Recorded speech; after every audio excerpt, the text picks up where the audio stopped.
Okay, so we've talked about posing the character, but now we get into a section that is a little more difficult to kind of wrap your head around, and that's splining. So if we have our character initially set, sorry, let me turn off joints and IK handles. So we have our character initially set up animating in stepped mode, right? What splining means is literally we are going to start messing with all of these spline curves. And that's what these are called. They're usually called a spline curve. A lot of people do it in different ways. I'm actually really happy with what I have right now when I have it in stepped mode. The timing looks good. I have two cameras so I can see what the final camera will look like. I'm happy with what the timing looks like. Usually when we go to splining, grab everything, set it to auto tangents, and what we see then looks significantly less good. So what we have to do is we have to figure out how to get sort of the poppiness and some of the extra overlapping and stuff. So some of that involves setting extra keyframes. Other parts of that involve going through here and working with the curves, and some of it is a little bit of both. So let's see what we have here, just a little bit at a time, and sort of see why it's not working. So the character anticipates, but it doesn't really hold it very much. It dips down, sort of shoots across, but it's already starting to sort of push back upwards there. Hits that really hard, but then immediately changes directions. Starts drifting back down in a very linear way. So I see that a lot of my issues is I need a couple of extra poses in here. Like I think I may need an overshoot for this piece where it hits this pose but then still kind of goes somewhere else. And I definitely need another pose for the anticipation because it's like it drifts to the anticipation and then does that. So what I think I'm going to do, I'm going to grab all my keys. And so let's work on this anticipation pose first. So my anticipation happens really slowly over the period of 14 keyframes. And so we may have to do a little bit of timing changes here. So I think that that's actually what I need to do is I actually just want to get my character to this anticipation a little earlier.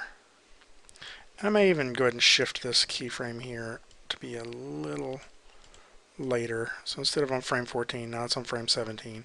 But I'm just going to go in here to maybe say frame 14, maybe 13. And I'm just going to hit S to set a keyframe on that. And then I'm going to shift that keyframe earlier. Now, another way I could have done that is just went there to frame 13 and then middle mouse clicked and dragged back to here and then hit S. But what we're going to see now is it hits almost that pose relatively early, right?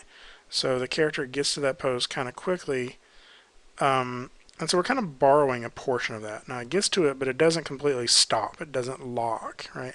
We're getting most of the way there, and then the character is kind of settling into it, and then moving here. And so I'm doing that because not because that's the pose I need, because that's just a better starting point for me.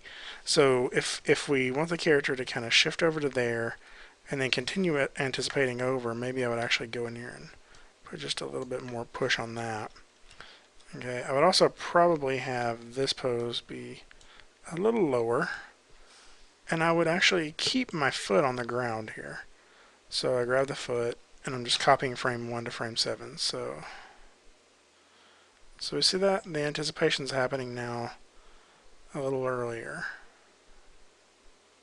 And so, I can always do a little bit of some different stuff. Maybe I roll back like he's pushing off on his heel or something like that. And so now my key pose is that.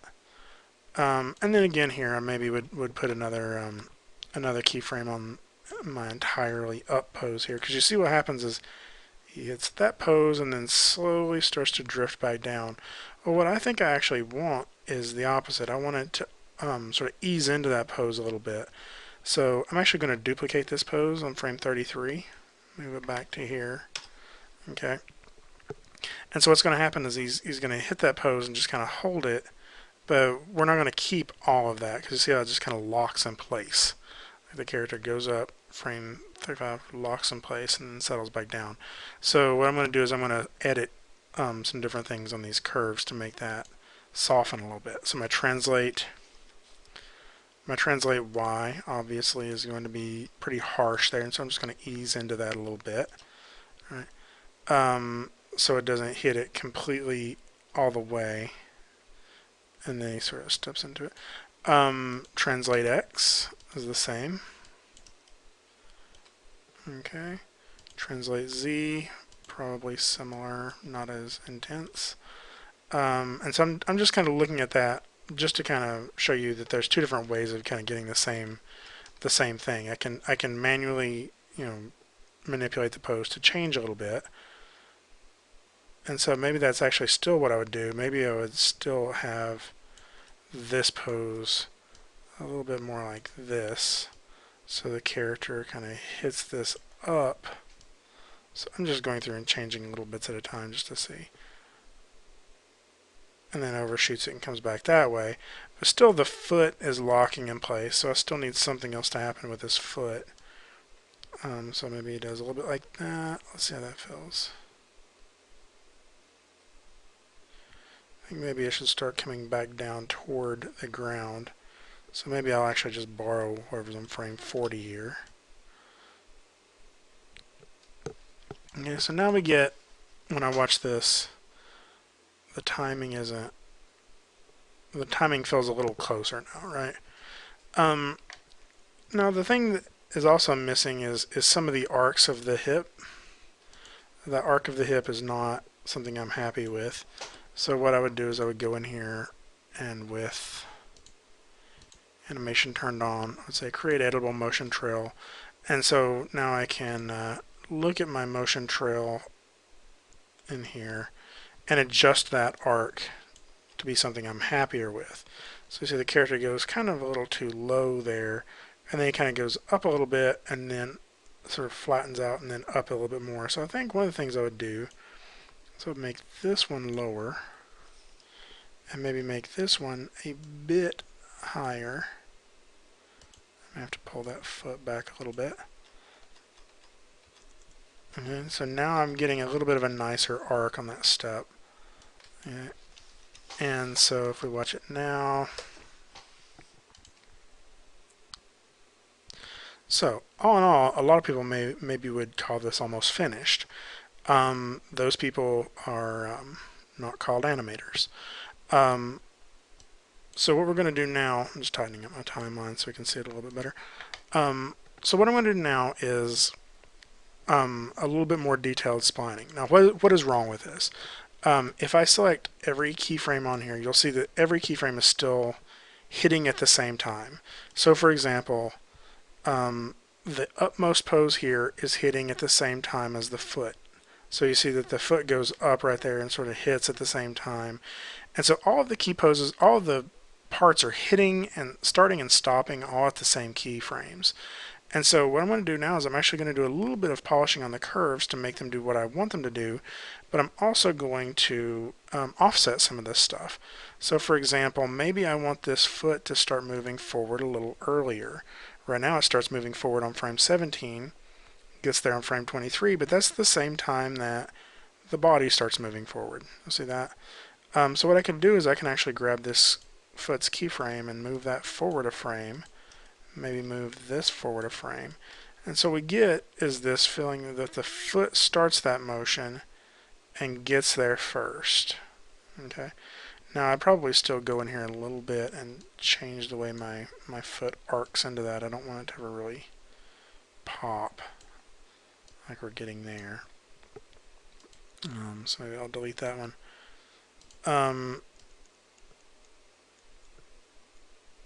And I don't want it to be locked out there. Maybe I didn't need that one. Let's see. Still think I needed something there to kind of guide the foot through its arc. So maybe that's what I wanted the foot. So the foot feels like it's going just a little bit earlier than the rest of the body.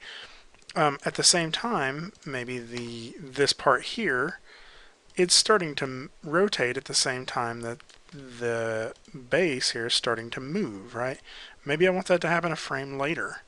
Maybe just across the board I want everything on this object to happen a frame later. I can grab that and offset it. And so similar to the pendulum, now the rotation of that is going to drag the head by a frame, right? So you'll see that that's happening, hitting there. So that's the first thing we can do is we can do some slight offsetting with stuff. So we'll see how this character's foot starts rotating up right as the character starts moving. Maybe I would actually just hold that for a little bit longer and make that happen at a slightly different time. Now this seems like nitpicky stuff. This seems like it's not that important. And on the surface, it's like, the changes that we're making are very small. But it's these changes that actually start loosening up the character and making it feel more real and more believable. Okay, so the last thing, this isn't the last thing, but the part of this is called splining for a reason. Because I'm doing a lot of this as keyframes, but almost all of this, the largest part of the time that you're going to be spending doing this, you're going to be in the curves. Okay, here is the part that people don't believe, but I cannot emphasize this enough.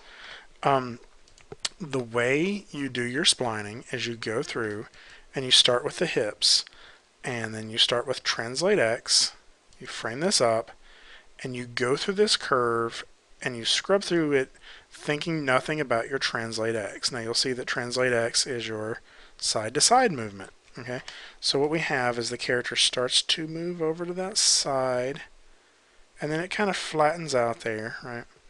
And then it starts transitioning forward.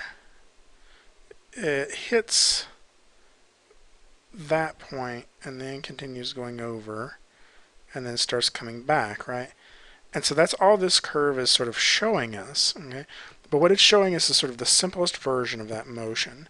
And so this is what separates professional animators from people who try it a few times and decide they're not good enough at it. This has to be edited, like, a lot. So for example, I look at this and I say it kind of flattens out there too much. Maybe I want this to go a little bit further forward. Maybe I'll have this happen a little later, and maybe I'll change the tangent a little bit just so it faster and doesn't plateau out quite as much, right? I may also even adjust this tangent to get it like that. I'm relatively happy with how it starts to take off, but maybe I want it to hold back just a little bit more, and then it sort of darts forward. Now right here, I think I want it to be a little further forward earlier. Maybe something like this. Now I know I'm messing up my foot, but we can come back and look at that later. Okay, so that's going to happen a little faster right through there now, right? And then when we get here, I think it plateaus, or it slows down too quickly. So what I'm actually going to do is something like this, okay? And then I'm going to go in here and add another keyframe right there. Move that down a little bit. I have to work on my tangents for that.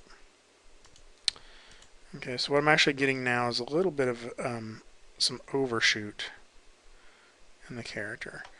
So I got that, and the character comes back and kind of does this overshoot and recoil.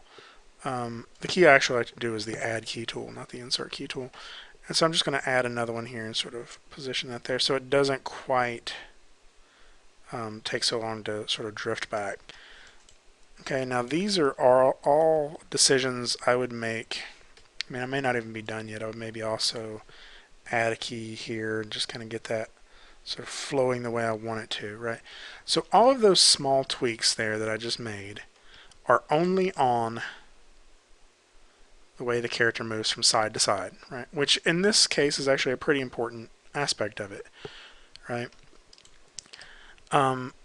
You have to do that, and this is no joke. You have to do that for every channel that exists on every control for this character.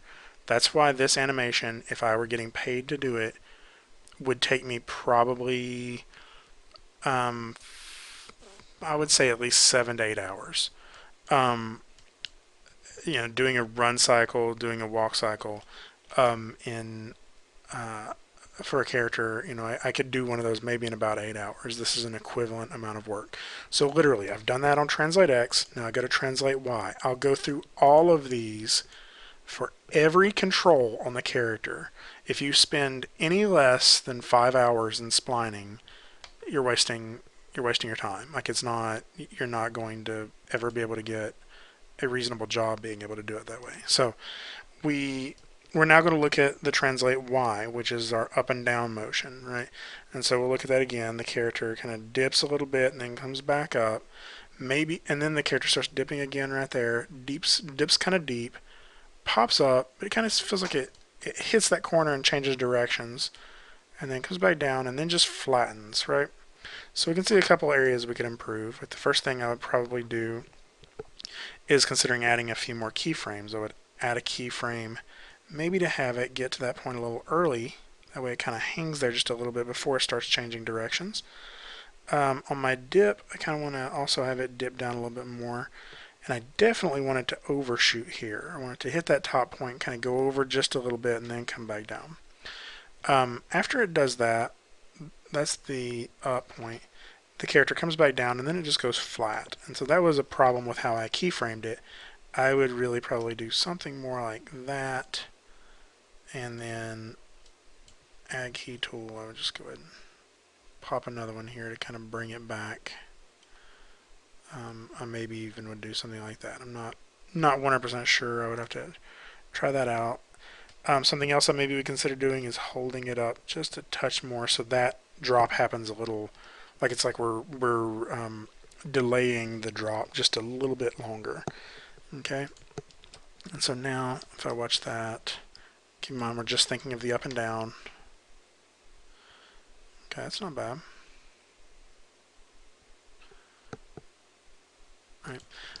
And then again, I'm going to go to Translate Z. Now, Translate Z is the forward and back. And so that's why I have two cameras here, so I can go to this camera and look at it. I probably don't need to worry as much about it, but I will, spend a little bit of time on it. Now, after that, that's when I'm going to go to my rotates. Okay, so now my rotate X, as you can see, is my forward and back rotate.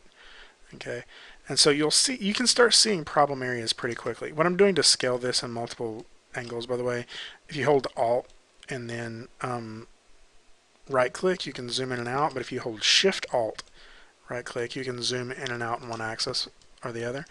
And so I can kind of do a little bit of tweaking on this, just because those are warning signs. When it flattens out anywhere, that's usually a warning sign. So basically this is my forward and backward motion. Let's look a little bit more at the rotate Z, which is your side to side, right? And so we see a couple of problem areas there where that sort of flattens and that sort of flattens. So I'm just going to automatically ease those. But let's think about that. So the character rotates there. I kind of want it to continue rotating just a little bit more, right? Maybe a little bit more like that. Maybe I would even drag that to something like this. I don't know yet. And then the character rotates really deep and then automatically starts rotating back forward again. So let's play with that a little bit and add another key like that, right? So the character is going to move on through. It's going to still stay a little bit rotated. Maybe I'll drag it a little bit more like that. And so we hit here. I want to overshoot that rotation. And so I want to add a key to that. And then as the character comes back down, maybe I would want to keep it rotated that way a little bit longer. Maybe a little bit of something like that. So let's see. And then I want to have it goes past it and then comes back to being sort of straight up and down. I can actually make some tweaks to the poses here. Because probably what I'm going to do is I'm going to have it go a little bit further past it and then come back a little earlier. So something like that. I'm actually hitting middle click to add these keys, by the way. So that maybe would be what I would have on that side-to-side rotation. And just from that little bit of motion, I have a lot more control of it. Now, I'm not joking. If you're interested in doing animation as a career and you don't do this, it's just not going to happen. Like, you have to go through here and adjust every tangent. on every control to get the motion that you need to get. And if you are fighting doing that, then you're probably just not going to end up with as good of motion. So like let's look at our rotate Z on this thing. It sort of drags back and flattens out. So maybe I would even push that a little bit more. And then the character, like I want that to go already be starting to flip forward. So maybe what I would do is I would do something like that. Move that even earlier, right? And so we get to right about there. That's rotating all the way to, keep in mind what we're rotating is our side to side motion. So that's going to be that, right? So the character's head sort of flips over to the side, and then that's a problem area because it's starting to go the other way. So I'm actually going to drag it a little bit more that way.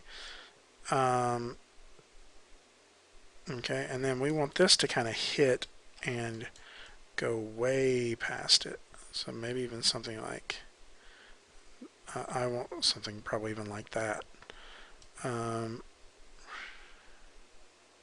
then come back. So it's fine for this to be sort of dragging a little bit, but then we want to come back and overshoot here too.